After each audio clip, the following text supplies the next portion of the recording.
এ পর্যায়ে আমি বক্তব্য রাখার জন্য আহ্বান জানাচ্ছি আমাদের গ্রাম ডাক্তার লক্ষণচন্দ্র রায়কে। আমি মঞ্চে এসে লক্ষণচন্দ্র রায়কে বক্তব্য রাখার জন্য বিনীত আহ্বান জানাচ্ছি।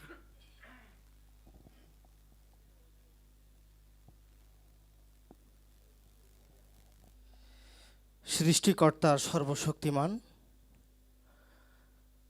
প্রাথমিক চিকিৎসক কল্যাণ সোসাইটি অব বাংলাদেশ গাইবান্ধা জেলা শাখা আয়োজিত ঔষধ প্রশাসন গাইবান্ধার সম্মানিত সহকারী পরিচালক জনাব শিকদার কামরুল ইসলাম স্যারের বিদায় সংবর্ধনা অনুষ্ঠানের সম্মানিত সভাপতি, মঞ্চে উপস্থিত আছেন আজকের এই বিদায় সংবর্ধনা অনুষ্ঠানের সম্মানিত প্রধান অতিথি, মঞ্চে উপস্থিত আছেন আয়ুর্বেদ হোমিও সংগঠনের সম্মানিত সভাপতি, সাধারণ সম্পাদক, সর্বোপরি বিশেষ অতিথিবৃন্দ উপস্থিত আছেন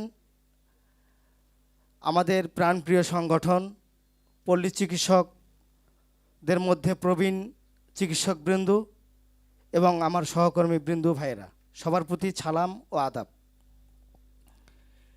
আসলে বিদায় সংবর্ধনা, আমরা যারা বিভিন্ন পদের মানুষ, আমরা যারা জীবনযাপন করি, বিভিন্ন পেশায় নিয়োজিত, আমরা কিছু কিছু ক্ষেত্র হয়তো বা সেখানে আমরা সবাই স্থায়ী নই, আমরা কিন্তু অস্থায়ী। আমাদের শেষ বিদায়ও একদিন হবে, কিন্তু প্রতিটা বিদায় আমরা মনে করি যে মঙ্গলজনক। আজকে যার বিদায়, সত্যি একজন অসাধারণ মানুষ। আমার দীর্ঘ এই চিকিৎসা পেশায় দীর্ঘ 18 বছর আমি এক ওস্তাদের সঙ্গেই আছি। আমার নিজেই দেখা, যতদিন এই গাইবান্ধায় যতজন এসেছেন ঔষধ প্রশাসনের দায়িত্ব পালন করেছেন, ওইভাবে আমি কাউকে কখনো চিনি নাই। হয়তোবা মেডিসিন দোকানগুলোর বিভিন্ন পরিবেশগত কারণে বিভিন্ন অপারেশন হয়েছে, সেক্ষেত্রে হয়তোবা দু একজনকে দেখেছি, কিন্তু বর্তমান যিনি অবস্থান করছেন, দীর্ঘদিন ধরে তাকে দেখা, তিনি অত্যন্ত একজন বিনয়ী এবং অত্যন্ত ভদ্র মানুষ, এবং উনি এমনভাবে আমাদের সাথে মিশে গেছেন এত বড় মাপের একজন পদে থেকে, যেখানে আমরা সব সময় আমরা তাকে ভয় করতাম, কারণ আমাদের দুর্বলতা থাকে, তো মানুষ তো আমরা, কিন্তু উনি আমাদের এমনভাবে কাঁধে কাঁধ রেখে আমাদেরকে একটা সঠিক জায়গায় পৌঁছানোর চেষ্টা করেছেন আমাদের সাথে থেকে। সেটা হচ্ছে যে আমাদের চিকিৎসা ক্ষেত্রে আমাদের যে ভুল ত্রুটিগুলো সব সময় তিনি পরামর্শ দিতেন। আমাদের যে কেমিস্ট যারা আমরা বিজনেস করি মেডিসিনের, পরিষ্কার পরিচ্ছন্নতা এবং অবৈধ কিছু ঔষধ জাত সব সময় সতর্ক করতেন তিনি আমাদের কামরুল স্যার। এটি দীর্ঘদিনে আমরা কখনো যারা জড়িত রয়েছি এই পেশার সাথে আমরা ওইভাবে কাউকে পাইনি, কিন্তু তিনি সবসময় আমাদের সাথে থেকে আমাদেরকে সতর্ক করেছেন। আমি মনে করি এরকম একজন ঔষধ প্রশাসনের পরিচালক যদি 64টি জেলায় থাকে, আমি মনে করি বাংলাদেশ একটি পরিষ্কার পরিচ্ছন্ন দেশ হিসাবে গড়ে উঠবে স্বাস্থ্যের ক্ষেত্রে।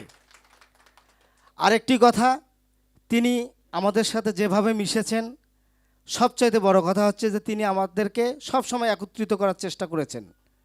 আমাদের মধ্যে পল্লী চিকিৎসকদের মধ্যে কিন্তু অনেক সমস্যা, এই সমস্যা আমরা নিজেরাই তৈরি করি, আমরা একতাবদ্ধ থাকতে পারি না, সাংগঠনিকভাবে হোক যে কারণবশতে হোক, কিন্তু তিনি সে জায়গাটা বারবার দেখেছেন, বুঝেছেন, তারপরেও আমাদেরকে কিন্তু সবসময় একত্রিত করার চেষ্টা করেছেন। আমি জানি না পরবর্তী যিনি আসবেন তিনি আমাদের সাথে এভাবে সেই সম্পর্কটা গড়ে তুলতে পারবেন কি না, বা আমরাই পারবো কি না, সেই জায়গাটা আমাদের একটা শূন্যতা থেকে যাবে। এবং আমি মনে করি কামরুল হাসান স্যার আমাদেরকে যে সহযোগিতা করেছেন বিভিন্ন বিনোদনের মাধ্যমে, আমি দেখেছি যে আমার একটা সংগঠন রয়েছে দাঁড়িয়েপুরে সারথী থিয়েটার, তিনি সেখানেও উপস্থিত হয়ে আমাদের সাথে বিনোদন উপভোগ করেছেন। তিনি একজন সংস্কৃতিপ্রেমী মানুষ। আসলে প্রতিটা মানুষ তার প্রতিটা পেশার সাথে আমাদের যে সুস্থ চিন্তা, সুস্থ মানসিকতা, সুস্থ সংস্কৃতি চিন্তা থাকা উচিত। একটি মানুষ একটি পেশার মধ্যেই শুধু যদি থেকে যায় তাহলে সেখানে কিন্তু অনেক যন্ত্রণাও থেকে যায়। এজন্য নিজেকে রিফ্রেশ করতে গেলে নিজ পেশার সাথে অন্য পেশার সাথে অঙ্গাঙ্গি থাকতে হয়। সেটা সামাজিক বলি, সাংস্কৃতিক বলি, স্বাস্থ্যই বলি।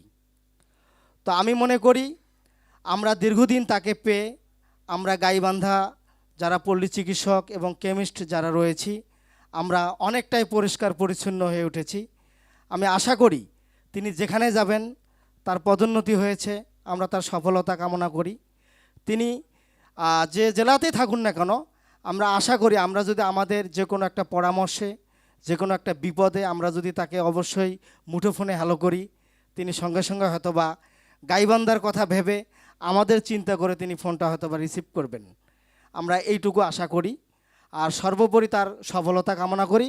সবাই সুস্থ থাকবেন, ভালো থাকবেন। আদাব।